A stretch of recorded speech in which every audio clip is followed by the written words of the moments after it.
You're listening to propsHR, an engaging startup. I'm your host, Cindy Windsor, along with my husband, Brad. We hope you'll follow our journey as a tech startup for employee recognition software with a social conscience. In addition to talking about our startup journey, we'll also talk about employee engagement and corporate charitable giving. If you'd like to learn more about our product, visit our website at propshr.com. Hi, I'm Cindy Windsor. And I'm Brad Windsor. And today we have a very special guest, Lois Melbourne. She was the founder and CEO of Aquire, which is where Brad and I met, and of course the inspiration for our product. And she's also one of our advisors. Welcome, Lois. Thank you. In a previous podcast, we talked about culture with Lois Melbourne, your husband, and he gave you props for really instilling corporate values at Aquire through your words and actions. I remember respect being such a key part of those values. Can you give some examples to our listeners about how you institutionalized respect? I think one of the great ways to institutionalize things, for that word, and to spread a core value is to institute those core values into your meetings. And respect being one of the top ones, there's things that you can do for your meetings, which we all spend a lot of time in, Yes. but to make the meetings respectful. So things like starting on time and having an agenda and finishing on time and really making sure that the mechanics are good. I mean, just the mechanics are a huge part of it. One of the things that we instituted that really helped, I think, from the culture perspective was starting meetings with what we called positive focus. Mm-hmm. So positive focus is really similar in many ways to what you're doing with propsHR. It's that how do you give props to people? How do you call out the things that are going on that are really good within a business? So you start a meeting, and what you do with positive focus is you recognize the great stuff that's going on. So it might be an individual. It might be a product release. Might be a press release. It might be a customer win. It might be something that's really not obvious at all, and those were some of the best positive focus call outs, is when somebody really wanted to take something that was kind of going on behind the scenes and recognize somebody to say, one of the best things that happened is I saw, extra effort being put in by the customer service reps this week to help get customers off the ground, or something like that. But the positive focus is a great way to start a meeting. Do you guys remember? I remember it. In fact, yeah. And it wasn't just meetings that you were in or Ross was in. It was in, I remember I would have meetings with my team. We were department heads. We would start it with positive focus. It helped. Yeah, and it has a halo effect to where even if you don't realize it, the rest of the meeting's a little bit brighter because of it. You're right. It's known. This is actually a known fact. And we kind of lived it.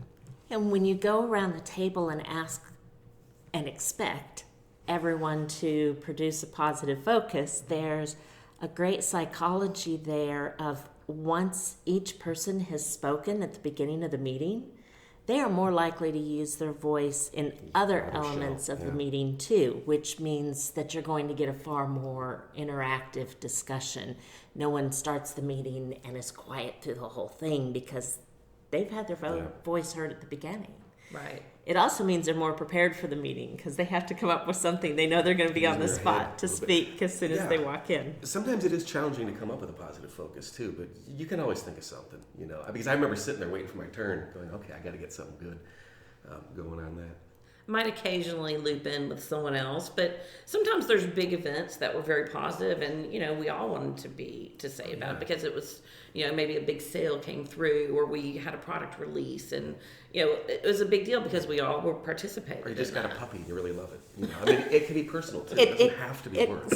Certainly could be. When you think about what is making me really happy right now, it could be something that's from home, or it could be something that's going on out in the world, or it could be something in a meeting. Or so you mentioned a product launch. A positive focus could come from different people. Yes, it might be around the product launch, but it might be something very specific I'm glad that this product launch happened on time, and someone else's positive focus might be that they are so excited about the graphics that are going along with the product launch because they really look cool and bring out what image they wanted. And so you get a different perspective when you go around the room, even if it's a positive focus about seemingly the same topic. Well, and it made everyone feel like it's a very safe space too. It was. That's a very important part of, if we go to that meeting mechanics in that respect, if you can set up people to feel like they can speak up in a meeting. If you can say something that's really positive and you've voiced that and you've put your unique stamp on it, then you're also more likely to be able to say, this is, like you say, a safe place. Mm-hmm. And now I can say, these are the things that are concerning me. Positive focus in a meeting doesn't mean we gloss over everything. Yeah. You have to have your meeting set up so that people can really talk about, here's my issues. One of our rules was don't put things on that meeting agenda that should just be covered via email. If it's something that's just an email update. Or a sidebar, yeah. Sure. Yes. Another thing I'll throw in about positive focus is if you start meetings on time, you have plenty of time to do it. If all your meetings start at 8 minutes after, you probably don't have time for that. You may end up running over. You are now late. But if you start right on time, there's plenty of time to go around the table. It's a much better use of that time, actually, than sitting around irritating the attendees as people show up late. Yeah, that's very true. Yeah. I remember it was required that we have agendas for meetings. And it made total sense because then we stay on topic. We get through everything that needs to be covered. You don't end up just dragging a meeting out because you don't remember everything you need to discuss. Yeah, the agenda's important, and then building on that action item list so that everyone agrees on who's doing what, leaving the meeting, and that there is a set expectation of what comes out from it, and then whoever leads those meetings has those action items to continue either the management of or the follow-up in the next meeting. But you don't want to set one agenda just being going over what the action items were. Hopefully they're done, they're off the list. You move on in the meetings where you go to solve problems or just build on that communication component. And I think another respect thing about meetings is being thoughtful about who you invite. It's very easy to under-invite, and that's detrimental to people who should have been there. But when you over-invite, you're wasting people's time. So that's true. I guess I can't say there's any magic formula for that, aside from just think about it, really give it a little thought before you fire off that maybe you don't meeting need a whole team in there if it's not just a team meeting. Yes. Maybe you just need a couple of key people from a team. Leaving key players out is probably actually worse, but over-inviting, the people are just going to space out during the meeting that didn't need to be there. And part of that ties to how long does a meeting need to be? Just because you say this is a team meeting every Tuesday morning, does the whole team need to be in there every Tuesday morning? Are there some Tuesday mornings where you give people a free pass and it's a 10-minute meeting because it's this and then you move on? Right. Being flexible enough and being a strong enough leader to say, this is what we need. Good, done, we've got it. Let's go, let's move on. It's also okay to excuse someone from a meeting when you realize they don't need to be there. Why continue wasting their time? We've done that because they'll just sit there and space out anyway. So might as well let them go back to be productive. That's very true. Yes. And with the action items, this is something else I remember. We always tied people's name to it, so there was ownership of those action items, and it wasn't just up to the person leading the meeting to follow up on those things. Accountability is very valuable. Yeah. Yeah. And then you figure out whether or not it's a real action item. If nobody will take responsibility for it, or if the person that you think you're going to assign it to says, I don't have the skills to do that, or whatever the objection might be, you might look at the action item a little closer to say, do we need it? Is it fluff? Is it something that needs to be broken down more granular? So the accountability and the authenticity is important. So certainly you and Ross both led by example as far as respect goes. What are some ways that, as far as the hiring process goes, how you hired the right people who would fit into the culture? I think the continuation or the building of culture, the number one thing that you can do in an organization is make sure that the hiring matches what your core values are or what your expected culture is, because that is how you build the teams that fit. Right. The process that we would put into that hiring was incredibly important. So in our allotments, each person that was going to be interviewing an individual, because we would have different people involved in that process, they had a core value that they needed to explore with the candidate. So by the time someone got to me, I focused on, are they a learner and how do they learn? Do they have a growth mindset? Because the culture was, really driven by, you needed to think bigger and beyond and different and innovate. And if you did not have, a learning mindset, Right. then that was not going to fit. Before people got to me, they were already screened by hiring managers. One of the initial ones was respect, and a great question to ask about respect is, who do they respect and why? Yeah.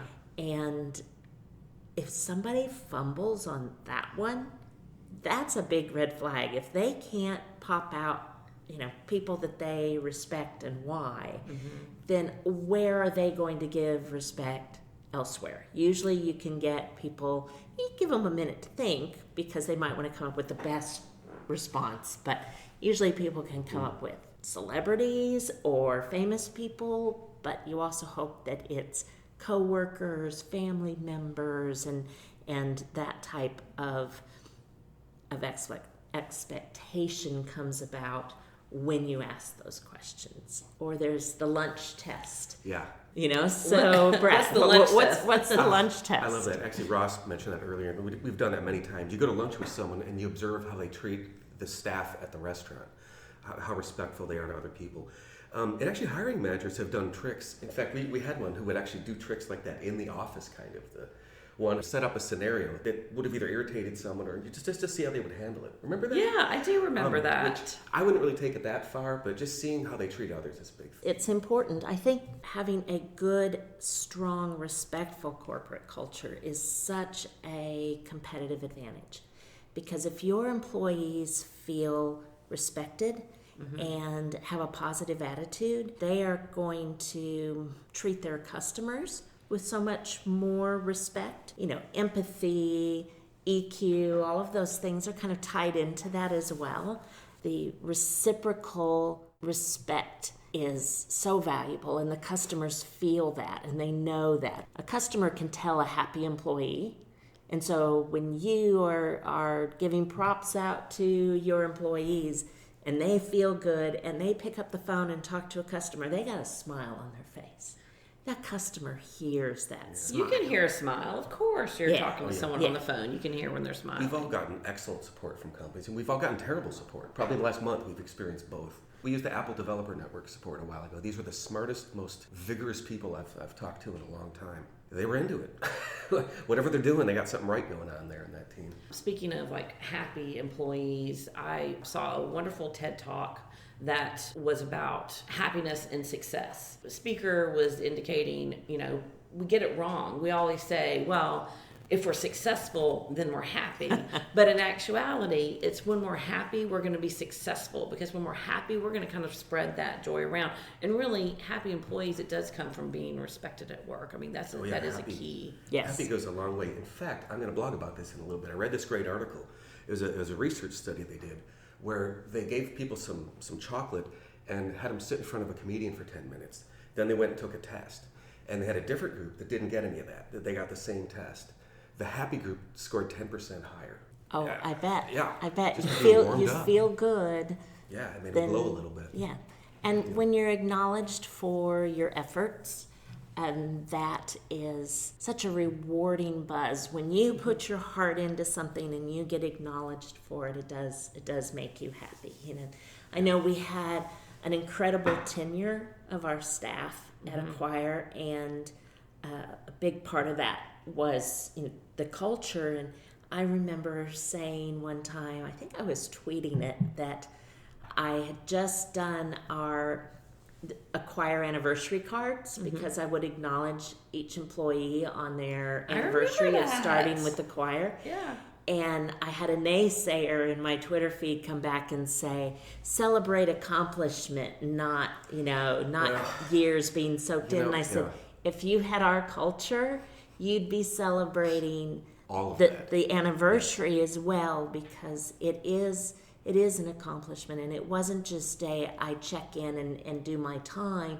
It is a celebration just like a birthday, and it's and here's to the next year, not just, hey, you drug yourself through another one. It's about the acknowledgement of, hey, thanks for putting in that extra effort for yet another year and helping us, do this for one more year. Oh, it's a wonderful kind of recognition. Except I think a lot of companies fail because that's the only kind they do. Right. They don't do peer recognition or any of this other stuff. So all you get is, well, you stayed another year. Woo. Yeah, which was why my naysayer had a valid point for other cultures. But for ours, it was more. There really was a celebration that yes, it was more time there, and it was an acknowledgement. Yeah. It was definitely a culture of appreciation, and so much of what like you're talking about around the positivity and the respect and appreciation, that really ties into our goals with propsHR. We learned it from y'all, and we want to pass it out to the rest of the world. Yeah. Well, I'm so excited to see that you're doing this, because I do believe that it's very important to acknowledge people for what they achieve. It's good to acknowledge people. It feels good to be able to say, give attaboys, and it's great to receive them as well. And it's very important that those attaboys see the light of day, that it's not just an email that goes through somewhere. Yep. Yeah, because it's, why are there so many award shows out there? It's because people need that we respect what you've done, and this is really cool. And so I'm really excited about what propsHR is doing and kind of continuing that, give acknowledgement and helping companies say, you've got cool people in there, you need to acknowledge them for what they're doing. Yeah, it's fun to be positive too. It is better to be positive. We like positivity. We found it just works better. This is probably a good stopping point. And I want to thank Lois for joining us today, and also thank her and Ross for providing. Actually, I want to give you props. I'm going all the way. I'm giving props. For providing so many years of a great work life and a wonderful company culture. I wish you guys all the luck in the world with propsHR. Thank you so much, and thanks for listening, everyone. Bye-bye, Internet people. Stay saucy. Thank you for listening to propsHR, an engaging startup. If you like what you just heard, we hope you'll follow our podcast and check out our website at propshr.com. Do you have a question about our startup or employee engagement software? Email us at info@propshr.com or tweet a question to us at propsHR using #propsHRpodcast.